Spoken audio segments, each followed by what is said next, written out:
Metalero.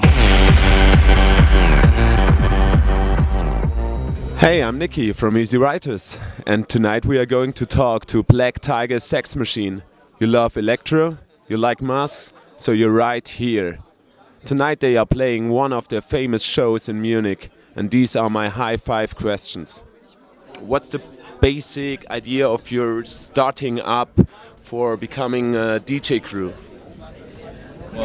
Basically, you know, I don't think when we first started it was going to be that serious, because we were, like Pat and I, we started doing a little bit of music just for fun in Montreal, maybe like 6 years ago, and Marc was DJing, so we kind of like met both worlds in this, you know, in the middle, where he was DJing, we were making music, so we were just trying to like create some kind of an outfit where there was going to be DJing and producing, and at the time there was more like DJs in Montreal.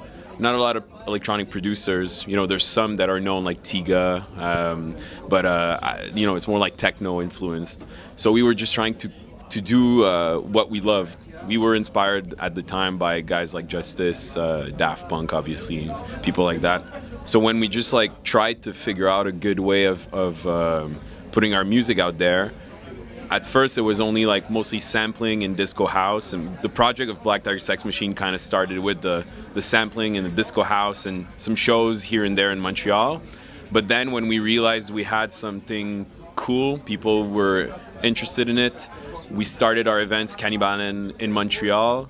They kind of made more sense because they were electro-driven, you know, so more oriented towards what we really wanted to do. So we stopped doing sampling, stopped doing disco house, and we, you know, because there was the vibe of Doc Sauce and all those bands that were doing disco house at the time. And we decided that we would introduce the helmets. We did that at Igloo Fest a couple of years ago, and a big festival in Montreal outside during winter. It was it was perfect timing to introduce the helmets, and at that around the same dates, we were creating the label Kannibalen Records, creating the helmets, showing the helmets for the first time. And that was kind of like the moment where Black Tiger Sex Machine was born, the moment where we started, you know, really producing electronic music, and just basically that's what we've been doing since. So Black Tiger Sex Machine now is ranked in a top 10 list of masked DJs next to Daft Punk or the Bloody Beetroots. So tell me, what is the secret about these masks, or what is your impression for masks?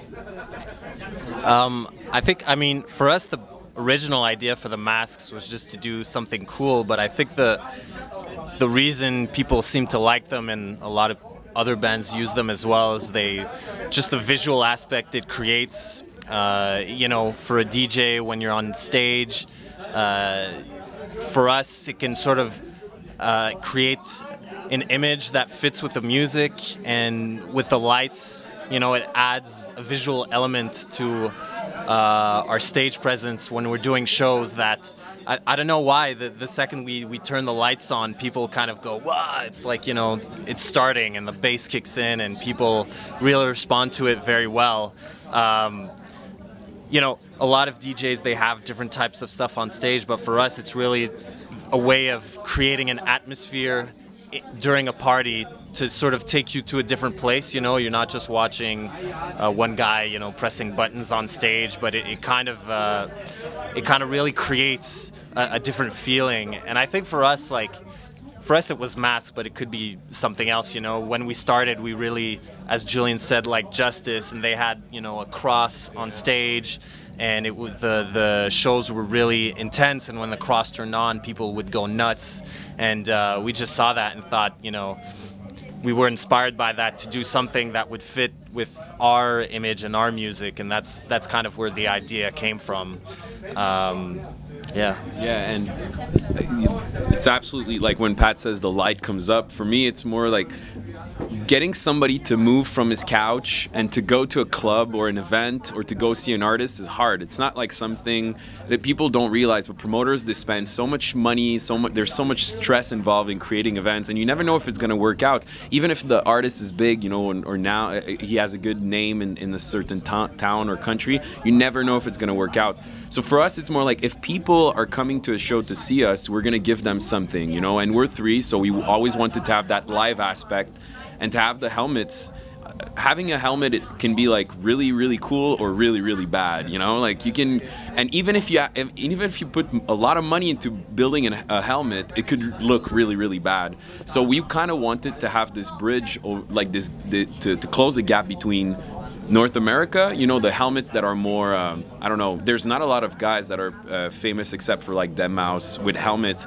In Europe, you have like Daft Punk, Cyberpunkers, Bloody Beetroots, you know, it's mostly like guys here that have cool helmets. So we kind of thought if we could do because for me, Deadmau5, it's not really a helmet I like. It's more of a oversized, funny helmet, and it's more like kind of his universe, and it's okay. But for us, it was to bring this more minimal, dark vibe that we loved from Europe to Montreal and North America. And I think like that's basically what we have with the helmet, just like simple white LED lights with the smoke around, you know, and that's it. I think they're cool, yeah. So you toured last year Europe, and now you're back. Tell me some differences you noticed about the countries in Europe. Are there any differences between partying or dancing in other countries? Yeah, I mean, every country we went to, they was like so different. The Germans, they throw it down the hardest. They're really down with the distortion, and they go really hard. It's really cool to see. In France, we had two kind of like different crowds, but every time it was really cool. Some people were like really intense and really hardcore fans of our record label and of our groups, and they came up with some blood on their face, because we do that in Montreal, like with some fake bloods.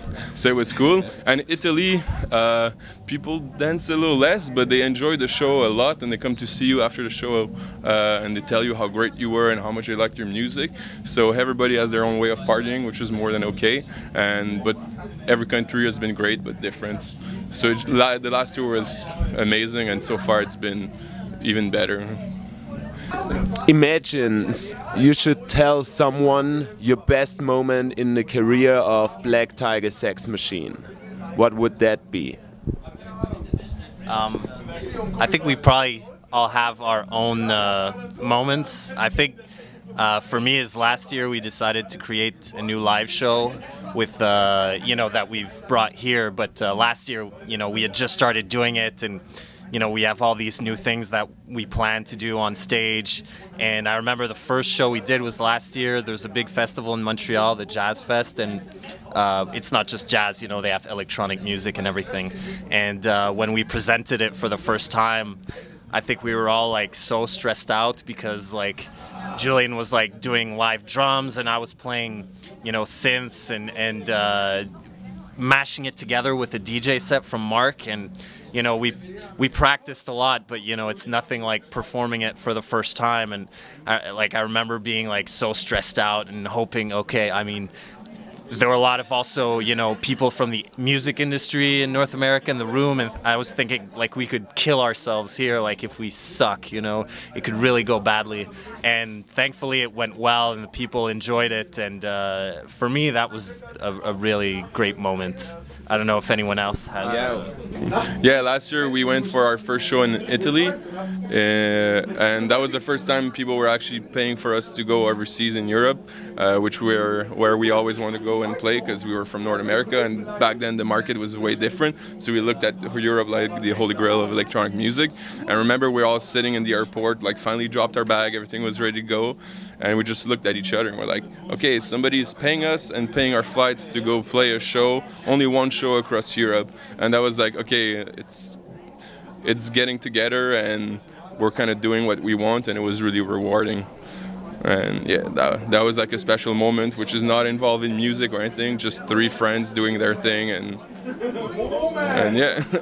Yeah, well, it's kind of in the same vein of what they were saying, but you know, we're best friends, so we've known each other for so long, and to travel to meet fans is pretty crazy. And last year we were staying in Berlin, and you know, we receive a lot of messages from fans, but and I answer every message we get, and every time we have somebody that's contacting us, we try to, you know, talk to them, because we know it's important. We're fans of artists, and you need that contact. And there's this kid in Berlin, he just wrote, like, I'm 40 minutes away from like where you live, can I just come up to your place, and I just want to sign it, I just want your signature on a t-shirt.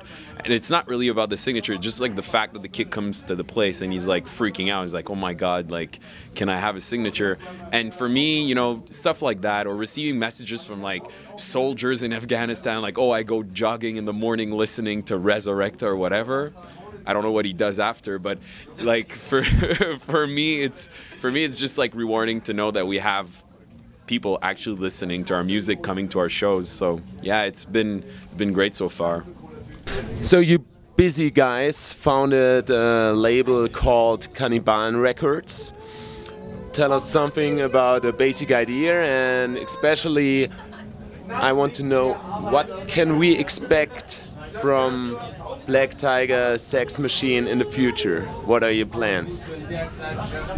Yeah, Kannibalen Records came out of our monthly party in Montreal. We had it had been a year we had been running a party that was really popular, and after a year we decided to convert it into a record label, because we were shopping around for labels and we didn't really like what was on the market, how people were treating us, like, and just the uncertainty of releasing with other people and having no control. So we started that, and quickly a lot of like cool producers like Amassed, Electric, Rabid, Carl of Club, Dead Barry Snells, I hope I'm not forgetting anyone. And like, yeah, they quickly came around us and they really trusted us, and we've grown like the record label from 0 plays 2.5 years ago to over millions of plays and streams.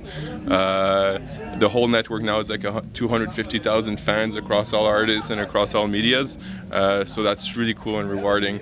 And yeah, it became more important than the party itself, and now we're pushing the brand internationally, and a lot of people buy t-shirts internationally about Kannibalen, not even Black Tiger Sex Machine.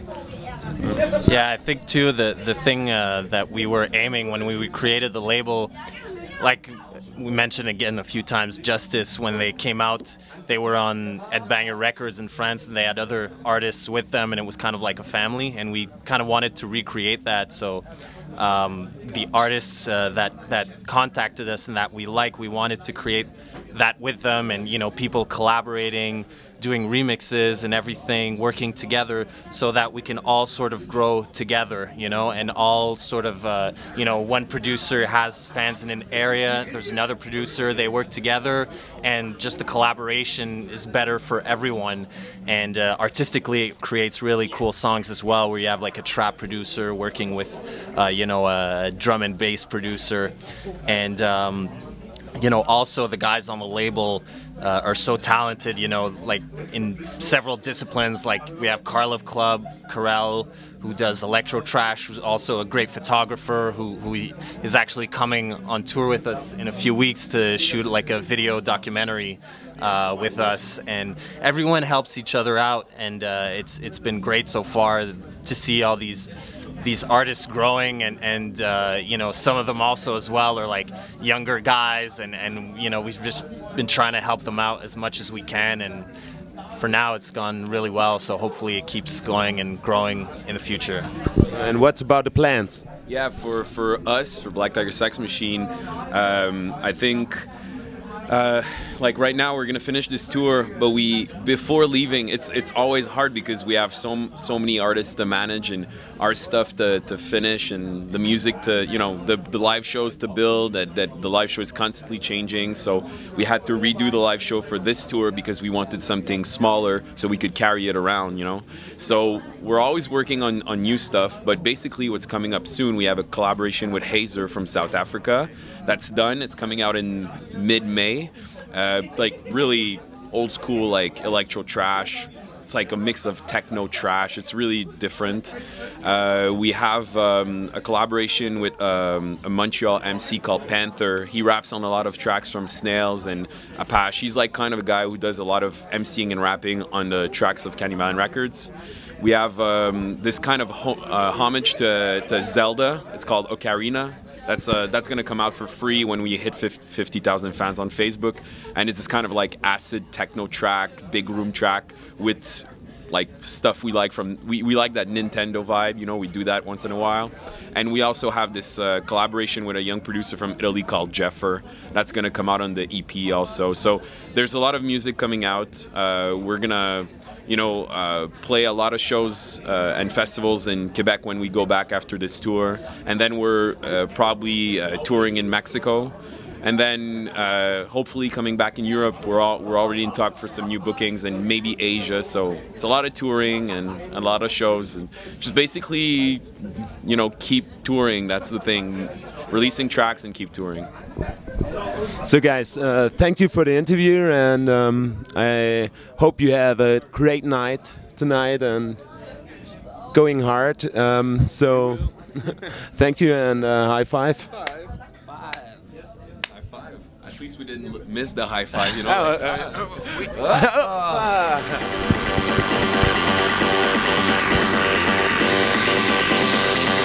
Let the rhythm hit.